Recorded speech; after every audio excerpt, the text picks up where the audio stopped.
c'est où l'État sort du bois, où on va perdre 650 emplois et un savoir-faire historique. Donc on est sur le site d'Ascométal à Gondange.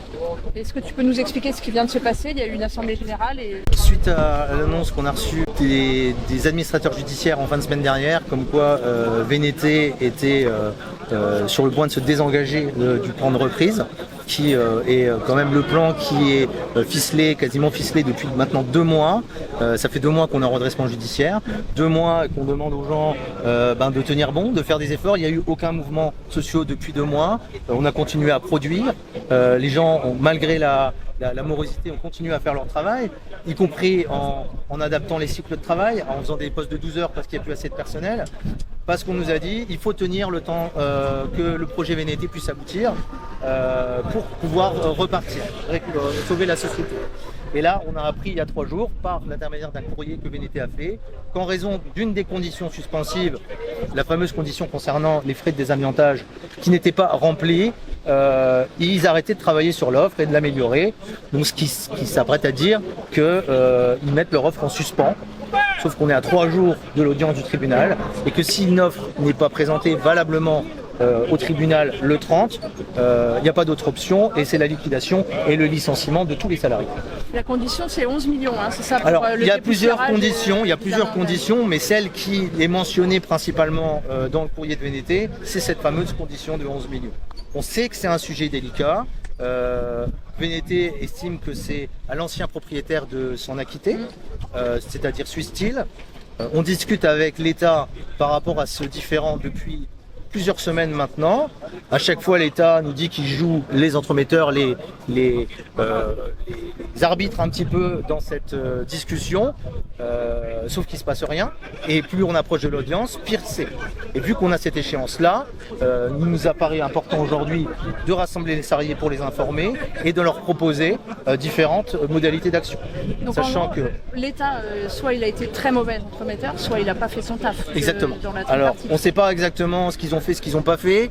Depuis le début, on leur dit qu'il faut absolument qu'ils prennent ce sujet-là au sérieux. Après, on n'est pas, ils nous disent pas tout, effectivement. Sauf que nous, on va pas se départager entre Swiss Steel et VNT, savoir qui a tort, qui a raison, parce que c'est un jeu sans fin.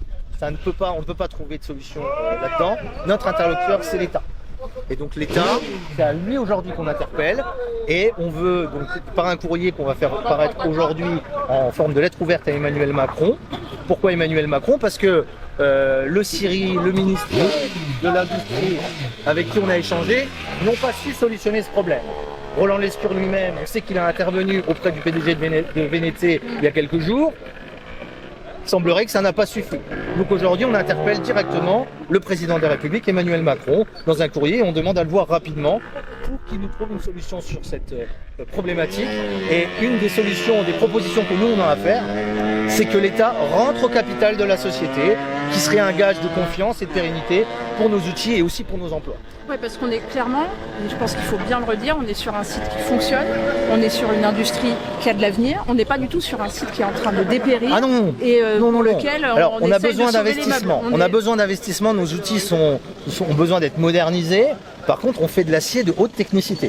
On fait des barres en acier, vous avez peut-être vu sortir il y a quelques temps, qui vont principalement pour l'industrie automobile. Donc ça sert à faire des pièces de sécurité, on sert à faire tout ce qui est des roulements. On est leader sur le marché du roulement. On a des brevets et des homologations chez certains clients, des clients de l'industrie automobile qui aujourd'hui n'ont pas d'autre choix que de prendre l'acier chez nous, parce qu'on est homologué.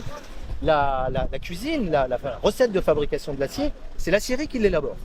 Donc aujourd'hui, et c'est la raison pour laquelle à chaque fois qu'on est en redressement judiciaire, on a des potentiels repreneurs qui viennent parce que en récupérant nos outils, ils récupèrent les homologations et les marchés.